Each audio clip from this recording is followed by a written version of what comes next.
ঈদ মুবারক, ঈদ মুবারক, ঈদ মুবারক। আজ ঈদুল আজহা। আদম নূরের তরফ থেকে সকল মানব জাতিকে জানাই ঈদের শুভেচ্ছা। ঈদ মুবারক, ঈদ মুবারক, ঈদ মুবারক। আসসালামু আলাইকুম। আজ আমরা যে খুশি বা আনন্দের দিন উপভোগ করতেছি, আসলে এই খুশি এমনিতেই আসে না। খুশি এমনিতে আসে না, যে কোনো একটি কারণের জন্য, যে কোনো একটা জিনিসের জন্য এই খুশি আসে। আর এই খুশি এমন একটা জিনিস, যে জিনিস এই মানুষ সেই অর্জন করলে বা কিছু করলে তার উদযাপিত হয়, সে বা কিছু পরিবার নিয়ে উদযাপিত করে। কিন্তু এই জিনিসটা এমন একটি জিনিস, সেই জিনিসটা আমরা যারা ইসলাম ধর্মের মানুষ, তারা আজ সকলেই এই দিনটাকে উদযাপন করতেছে। তাহলে তিনি কি অর্জন করেছেন? যেরকম ধরেন, আমরা যারা পরীক্ষা দেয়, এসএসসি পাশ করে, পাশ করার পরে তার একটা আনন্দ পায় না, খুশি না। আগে দেখছে আনন্দ এসএসসি পাশ বা দেখাচ্ছে যে কেউ কেসে কাছে লিখে যায়, সেই জিতেছে যারা, তারা অনেক আনন্দ করে। এমনি ভাবে একটা দিনের বা একটা কারণের ভিতর দিয়ে খুশি আসে। আর আজকে আমরা যে কারণে এখানে উপস্থিত হয়েছি, যে আনন্দ ভোগ করতেছি, সারা বিশ্বের মানব জাতি যে খুশি করতেছি, এর কারণটা হলো যে আত্মকুরবানি। সেই আত্মকুরবানির ভিতর দিয়ে আজ আমরা এই ঈদুল আজহা উদযাপন করতেছি। তো এই যে কোরবানি আজ আমরা করতেছি, অনেকে গরু, অনেকে ছাগল, এমনি ভাবে কোরবানি করতেছি। কিন্তু দেখা যায় আজকের পরে আগেও দেখা গেছে, 2 দিন আগেও বা গতকালকেও অনেক গরু কোরবানি হয়েছে, হয় নাই? হয়েছে। কিন্তু কিছু ধরেন 10-15 বছর পিছিয়ে যান, তখন কি এরকম ছিল? তখন কিন্তু এরকম ছিল না। শুধু এই দিনটাই কোরবানি হতো। তো যাই হোক, তিনি তার আত্মকুরবানির ভিতর দিয়ে এই কোরবানি নিয়ে এসেছেন। সেই কোরবানির তিনি আর যে স্বপ্ন বা দর্শন এসেছিল, যে তিনি কে বলা হয়েছিল যে তুমি তোমার প্রিয় জিনিস কোরবানি করো, তুমি তোমার প্রিয় জিনিস কোরবানি করো। তিনি তার ছেলেকে কোরবানি করতে গিয়ে তার সেই ছেলে কোরবানি না হয়ে দুম্বা কোরবানি হয়ে গেল, মানে পশু কোরবানি হয়ে গেল। তাহলে আজ আমরা কি কোরবানি করছি? আমাদের সেই দর্শন, সেই পরীক্ষা আমাদের এসেছে। আমরা কি সেই কোরবানিতে হাজির হয়েছি? আমরা কি সেই কোরবানিতে পদক্ষেপ নিয়েছি যে আমি যাতে আমার সেই প্রিয় জিনিস কোরবানি করতে পারি, সেই পথ কি অনুসরণ করেছি? কখনোই না, কখনোই করছি না। যে কারণে আজ পর্যন্ত কোনো মানুষ বলতে পারে না যে আমি সেই কোরবানির পরীক্ষায় পাশ করেছি, আমি সেই কোরবানি দিয়েছি, আমার সেই আত্মকুরবানি আমি করেছি। তারপরেও আমরা মানুষ কিন্তু এই পশু কোরবানি দিয়েই চলেছি। তো যাই হোক, আজ আপনাদের আমি প্র্যাকটিক্যাল আপনাদের দেখাই যে কোরবানি মানে ফানা করে দেওয়া। আজ আমরা যে কোরবানি গুলো করছি, যে পশু কোরবানি গুলো করছি, এগুলো তার জীবনকে শেষ করে দিয়ে, ফানা করে দিয়ে, দেখেন আমাদের সেই খাওয়া দাওয়ার ভিতর দিয়ে এসে আমাদের মানুষের যোগ লাগতেছে না। সেই গরুর কোনো কিছুই থাকে না। 2 দিন আগেও সে একটা গরু ছিল, একটা ছাগল ছিল না? সেই ছাগলের জীবনকে সেই গরুর জীবনকে ফানা করে দিয়ে আমাদের সাথে এসে যোগ লাগতেছে। যোগ লাগে কি হচ্ছে? মানুষ হয়ে যাচ্ছে, তাই না? তার জীবনকে শেষ করে দিয়ে আমাদের জীবনের সাথে লাগে মানুষ হয়ে যাচ্ছে। না কি হচ্ছে? আমরা একটা মাছ এনে খাই, তাকে জবাই করে তাকে কুটে ধুয়ে সুন্দর করে পাক করে আমরা তারপরে খাচ্ছি। সেই মাছ বলতে আর কিছু থাকে কি? থাকে কি? মাছ বলতে কিছু থাকে? তখন আমাদের ভিতর যখন খাই তখন মানুষ হয়ে যায়। তাই হচ্ছে না? তার জীবনের এই মাছের কোনো কিছুই থাকে না, তাকে ফানা ফেল্লা করে শেষ করে দিয়ে আমাদের সাথে যোগ লেগে গেল।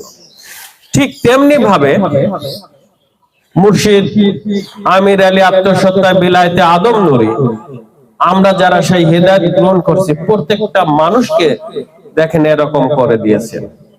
এখন আপনাদের মনে আছে কিনা আমি জানি না, দেখেন প্রত্যেকটা মানুষকে আপনাদের সেই হিদায়াতের ভিতর দিয়ে নির্দিষ্ট করা হয়েছে, নির্দিষ্টতায় আনা হয়েছে। আপনাকে আগেই বলা হয়েছে যে তোমাকে সেই নির্দিষ্টতায় নেওয়া হবে, তোমার সকল কিছু অতীত জীবনের সকল কিছু ফেলে দিয়ে দেব।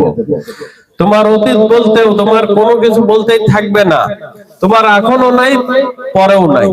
তুমি মানব আছো, কিন্তু তুমি যে কোন নফসের দ্বারা চলতেছো, কোন জীবন দ্বারা চলতেছো, কোন আত্মা দ্বারা চলতেছো তুমি নিজেই জানো না। জানো কি? কোন মানুষ বলতে পারবে যে আমি এই আত্মা নিয়ে চলতেছি?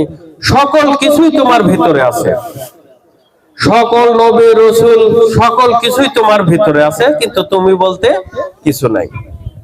খালি পৃথিবীগত ভাবে আমার নাম জাহান, আরেকজনের নাম জাকির, আরেকজনের নাম রাজিদ, এরকম নামই আছে, কিন্তু 2 দিন পরে যখন মারা যায় এই নামটাও থাকে না। না থাকে, কিছু কিছু মানুষের থাকে যারা সেই পথ অর্জন করে সেই জায়গা পৌঁছায়। যেরকম যার জন্য আজ আমরা এই অনুষ্ঠানে এই খুশি করতেছি, তিনি কিন্তু আমাদের ভিতরে এই খুশির ভিতর দিয়ে তার নামটা রেখে গেছেন। না রাখেন নাই? রাখছেন তো। প্রত্যেকটা নবীরই এরকম আছে, আছে না? ঠিক আমার মুর্শিদ পাগল তিনি এমন একটা সত্যে সত্যবান হয়েছেন, তিনি এমন একটা সেই সত্য ধরেছেন যে সত্য এই মানুষ একদিন, আজ হয়তো আমরা গুটি কয়েক মানুষ সেভাবে উদযাপন করতে ব্যর্থ হচ্ছি, কিন্তু দেখেন আজ 20 বছর চলে যান, 20 বছর অতীতে যখন যাব তখন দেখেন যে এই দিনটাই আমাদের সেই মুর্শিদ পাকের দিনটাই ঠিক এরকম ভাবে পালন হবে। যখন এই মানুষ বুঝবে, যখন এই মানুষ বুঝতে সক্ষম হবে, এমন একটু জায়গাও আমার মুর্শিদ পাক রাখে নাই যাতে এই মানুষ যাতে বুঝতে না পারে, তাদের সেই জ্ঞান না আনতে পারে। সকল কিছুই বুঝতে পারবে। আজ শুনতেছে না কাল শুনবে, আজ হিদায়াত নিচ্ছে না কাল নিবে, অবশ্যই নিতে হবে, অবশ্যই নিতে হবে। তো যাই হোক, যেটা আমি বলতে চাচ্ছি, আমার মুর্শিদ পাক প্রত্যেকটা হেদায়েতকে সেই হেদায়েতের ভিতর দিয়ে দেখেন আপনাদের সকল সেই আম্মারার জীবন,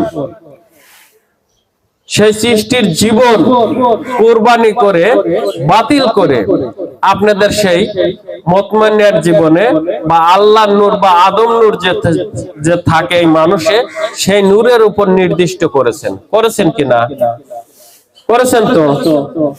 সেই করার ভিতর দিয়ে কিভাবে সেই আত্মাকে ধরা যায়, কিভাবে সেই মুতমাইনের যাতে শামিল হওয়া যায়, কিভাবে সেই আদম সুরত কামাই করা যায়, আদম নফসি কামাই করা যায়, তার পথ রচনা করে দিয়েছেন। আপনাদের কিন্তু কিছুই ছিল না, ছিল কিছুই ছিল না, সেই কিছু ছিল না, সেখান থেকে আদম নূরের সেই তরফ থেকে সকল কিছু এনে আপনাকে একটা নির্দিষ্ট করা হয়েছে।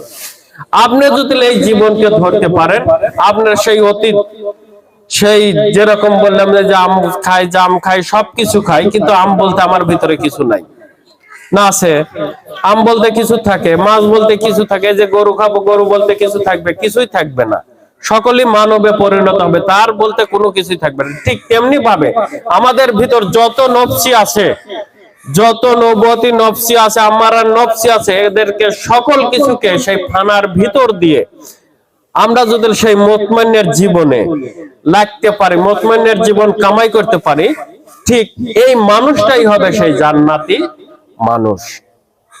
এই মানুষটাই হবে সেই জান্নাতি মানুষ, মানে এই আদম সুরত কামাই করবে, আদম দিন কামাই করবে, আদম নফসি কামাই করে এই আদম সুরত সে ধরে ফেলবে। তার সকল কিছুই আদমের পরিণত হয়ে যাবে। সেই এর যে অস্তিত্ব আছে এর কোনো কিছুই থাকবে না। এগুলো থাকবে কিন্তু এগুলো চলবে হলো সেই আদম নফসি দ্বারা। যে কারণে বলা হয়েছে, মুর্শিদ পাক বলেছেন যে সর্বসময় তুমি তোমার সেই অন্তর নিয়ে কাজ করো, যাহা কিছু করো তোমার সেই অন্তরকে বলে বলে করো। বুঝে আসলো? তাহলে সকল কিছু কিন্তু আমাদের সেই কোরবানি করে দিয়েছেন। আমরা যদি সেই কোরবানির ভিতর দিয়ে, সেই ফানার ভিতর দিয়ে যদি সেই মুতমাইনের যাতে শামিল হতে পারি, তবে গাই আমাদের জীবন সার্থক হবে। তবে গাই আমরা সেই আদম সুরত কামাই করে আখেরাতে ফিরে যেতে পারবো, শ্রেষ্ঠ সুরত কামাই করে আখেরাতে ফিরে যেতে পারবো। যেরকম আমরা আম খাই, আম বলতে আমাদের ভিতরে কোনো কিছু যায় না, সকল কিছুই থাকে, যখন খেয়ে ফেলি তখন কিন্তু এই আম বলতে থাকে না, এই মানুষ হয়ে যায়। ঠিক এই মানব জন্ম থাকাকালীন আমি যে আত্মা নিয়ে চলতেছি এর কোনো পরিচয় নাই। কোন জাতের আত্মা নিয়ে, কোন নবীর আত্মা নিয়ে জীবন চলাইতেছি? মানব জন্ম পেয়েছি তো আদম নফসির দ্বারা, মানব জন্ম পেয়েছি তো আদম নফসির দ্বারা, আল্লাহর কৌশলের দ্বারা এই জীবন পেয়েছি। এই জীবন থেকে, এই জীবন শেষ জীবন, আখের জীবন, এই জীবন থেকে যে মানুষটা সেই একটি জীবনে পরিণত হতে পারবে, তার জীবনকে কোনো একটি সেই নফসের উপর নিয়ে যেতে পারবে, সেই মানুষটারই এই পৃথিবীতে নাম থাকে। আর কারো থাকে না, আর কারো থাকে না। না থাকে কারো নাম নাই। দেখেন এই যে আমরা নবীদের নাম বলি, কিন্তু দেখেন যে দেবতারও নাম আছে নাই? দেবতারও কিন্তু নাম আছে, দেবতারও পূজা হয়, সবকিছু হচ্ছে না। তাহলে সেটা তারাও মনে রেখেছে।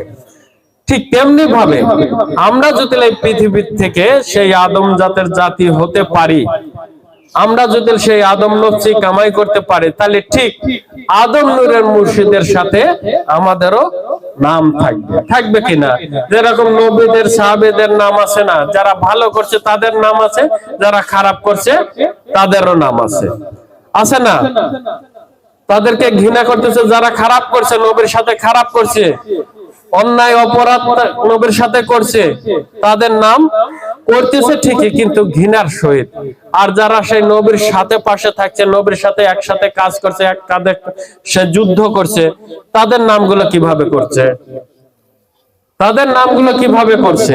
ঠিক তেমনি ভাবে আমরা যদি সেই মুর্শিদ আমির আলী আত্মসত্তা বিলাতি আদম নূরের সাথে সেই তিনি যেভাবে এই পৃথিবীকে আদর্শ নিয়ে চলছেন, তিনি যেভাবে পবিত্রতা নিয়ে চলছেন, তিনি যেভাবে এই মানুষকে বুঝাইয়াছেন, আমরা যদি তার সহধর্মী হয়ে ঠিক আমরা যাতে সেই আদম নূরের সেই ইমতে চলি, তিনি যেভাবে চলেছেন সেভাবে চলি, তিনি যেভাবে কথা বলেছেন সেভাবে কথা বলি, তাহলে দেখেন তো তার সাথে আমরা যোগ লাগবো কিনা? তার সাথে আমাদের নামটাও থাকবে কিনা? থাকবে তো। তিনি যেভাবে পথ চলেছেন, যেভাবে মানুষকে দাওয়াত দিয়েছেন, যেভাবে কথা বলেছেন, যেভাবে সত্যটাকে খাড়া করেছেন, মিথ্যাটাকে দূরীভূত করেছেন, আমরা যদি সেগুলো করি, তার মতো করে সেই আদর্শ, তার সেই আদর্শবান গড়ে তুলি, তাহলে আমাদের নামটা থাকবে কিনা? থাকবে তো। আর যদি আমরা তার সেই বিরোধিতা করে, তার সেই কথার বাইরে কথা বলি, তার সেই আদর্শের বাইরে চলে যায়, তার সেই হেদায়েতের বাইরে চলে যায়, তাহলে আমাদের নামটা কিভাবে থাকবে? কিভাবে থাকবে বলেন? এগুলো তো ইতিহাস হয়ে আছে, আমরা সেই ইতিহাসকে জন্ম দিচ্ছি। আমার মুর্শিদ পাক সেই ইতিহাসকে জন্ম দিচ্ছে, আমরা যাতে সেই ইতিহাসের সাথে লাগতে পারি, যোগ লাগতে পারি। আমরা যারা সেই কোরবানি করেছি, আমরা যাতে সেই পশুত্ব জীবন ছেড়ে দিয়ে, পশু আমাদের ভিতর যে পশুত্ব জীবন আছে, পশুত্বর আত্মা আছে, আমরা সেকে কোরবানি করে আমরা যাতে সেই মুতমাইনের যাতে মিশতে পারি, সেই তৌফিক আমাদের মালিক এনে দিয়েছেন, আমাদের মুর্শিদ পাক এনে দিয়েছেন। আমাদের সেই পথ রচনা করে দিয়েছেন। আমরা সেই সরল সোজা পথে চলি, সরল দিকে চলি, যাতে আমরা সেই মুতমাইন্নের যাতে শামিল হতে পারি। আমার এই জীবনকে ফানার ভিতর দিয়ে ভুলিয়ে আমি যাতে সেই মুতমাইন্নের জীবনে লাগতে পারি। যেরকম আজ গরু খাবো, গরু খাওয়ার ভিতর দিয়ে যখন আমার ভিতরে যাবে, গরু বলতে আর কিছু থাকবে না, সকল কিছুই মানুষে পরিণত হয়ে যাবে, তখন মানুষ হয়ে যাবে। ঠিক আমিও যাতে আমার সেই ফানার ভিতর দিয়ে আমি যাতে সেই মুতমাইনের রঙে রাঙান্বিত হতে পারি। মহান আল্লাহ বলেছেন যে তুমি আমার রঙে রাঙান্বিত হও। বলে নাই তোমরা আমার রশিকে শক্ত করে মজবুত করে ধরো, ধরার মতো ধরো। আমার মুর্শিদ পাক দেখেন সেই ইমানি নূর, যে নূর আল্লাহ নূর, যে নূর এই প্রত্যেকটা মানুষের গায়েবে হয়ে থাকে, সেই জায়গায় ইমান এনে আপনাদের রশিকে শক্ত করে মজবুত করে ধরিয়ে দিয়েছে। আর এখান থেকে যারা সেই লেখাপড়া করবে, যারা সেই মতো চলবে, ঠিক তারাই ধীরে ধীরে অগ্রসর হবে, তারাই ঠিক সেভাবে বলতে পারবে। মুর্শিদ পাক যেভাবে সুন্দর করে বলেছেন, মুর্শিদ পাক যেভাবে আদর্শে এই মানুষকে ডাক দিয়েছেন, ঠিক সে মানুষগুলো এমনি ভাবে পথ চলবে, তাদেরকেও এভাবে ডাক দেবে। বুনি মানুষকে, সৃষ্টির মানুষকে বুঝাবে যে তুমি আর মধ্যে তুমি বলতে কিছু নাই, তোমার সকল কিছু থাকা সত্ত্বেও তোমার বলতে কিছু নাই। এই মানুষকে আশরাফুল মাখলুকাত বলা হয়েছে, কিন্তু তুমি আশরাফুল মাখলুকাতের বলতে তুমি কোনটা? তুমি কোনটা? কোন আলেম, পীর, দেব দেবতা কোন মানুষ বলতে পারবে না, কিন্তু প্রত্যেকটা আদম নূরের হেদায়েতি বলতে পারবে যে আমাকে সেই আদম যাতে শামিল করেছে, আমি সেই আদম জাতের শামিল, আমি সেই আল্লাহর তরফের হেদায়েত, আল কোরআনের হেদায়েত নিয়ে সেই জাতে ভর্তি হয়েছি। কোন জাতে? আদম জাতে। আমার সেই নির্দিষ্টতা আছে। আর কোন মানুষের দেখেন নির্দিষ্ট নেই। যত বড় আলেম বলেন, পীর বলেন, তাকে জিজ্ঞাসা করেন। আমরা সেই মুতমাইনের জাতি হওয়ার জন্য পদ গ্রহণ করেছি, হেদায়েত গ্রহণ করেছি। মালিক যাতে আমাদের সহায়ন, মালিক যাতে আমাদের সেই পদকে দীর্ঘ করেন, আমরা যাতে আমাদের মালিক এতটুকু হাত দারাজ করুক যাতে আমরা কখনোই, যতক্ষণ সেই মুতমাইনের জাতে বা আদম জাতের জাতীয় মানুষ হতে না পারে, ততক্ষণ আমাদের যাতে এই পৃথিবীতে হাত দারাজ করে রাখেন। আমিন। যাই হোক, আমরা যে পথ দিয়েছেন, আমরা সেই কোরবানির ভিতর দিয়ে সেই মুতমাইনের জীবনে পরিণত হতে পারি, সেই আদম জাতের জাতি হয়ে যাতে আখিরাতে ফিরে যেতে পারি। মালিক আমাদের সাহায্য করুক। তিনি সকল কিছুই জানেন, আমরা কিছুই জানি না, আমরা কিছুই জানি না, তিনিই সকল কিছু জানেন। তাই তিনি যদি না জানান, তাহলে কখনোই আমরা সেই পথ ধরে চলতে পারবো না। তাই তাহার কাছেই আশ্রয় চাই, তার কাছে প্রার্থনা করি, তিনি আমাদের পথ দেখান, তিনি আমাদের সেই জ্ঞানে জ্ঞানী করুক, যাতে আমরা সেই পথ ধরে চলে আমরা সেই আদম জাতের জাতীয় মানুষ হয়ে আখিরাতে ফিরে যেতে পারি, মুতমাইনের জাতের জাতীয় মানুষ হয়ে আখিরাতে ফিরে যেতে পারি। আল্লাহর রশিকে শক্ত করে মজবুত করে ধরে যাতে আল্লাহর কাছে ফিরে যেতে পারি, সেই তৌফিক, সেই জ্ঞান, সেই ইচ্ছা মালিক আমাদের ভিতর থেকে সেই প্রেরণা যোগা দিক। আমরা যাতে সেই আদম সুরত কামাই করে, আদম নফসি কামাই করে, আদম দিন কামাই করে, আদম রব কামাই করে, আমরা যাতে সেই পূর্ণ মানব সুরত কামাই করে যাতে তোহাকুন নহর জুতা জিনওয়ার আমরে আদম নূরে মহরত হয়ে জীবন লাভ করতে পারি। সবাই বলে আমিন। এই বলে আজকের বক্তব্য আমি এখানে শেষ করছি। সুবহানাল্লাহ বিহামদিহি, সুবহানাল্লাহ আজিম। সবার প্রতি আমার সালাম। আসসালামু আলাইকুম।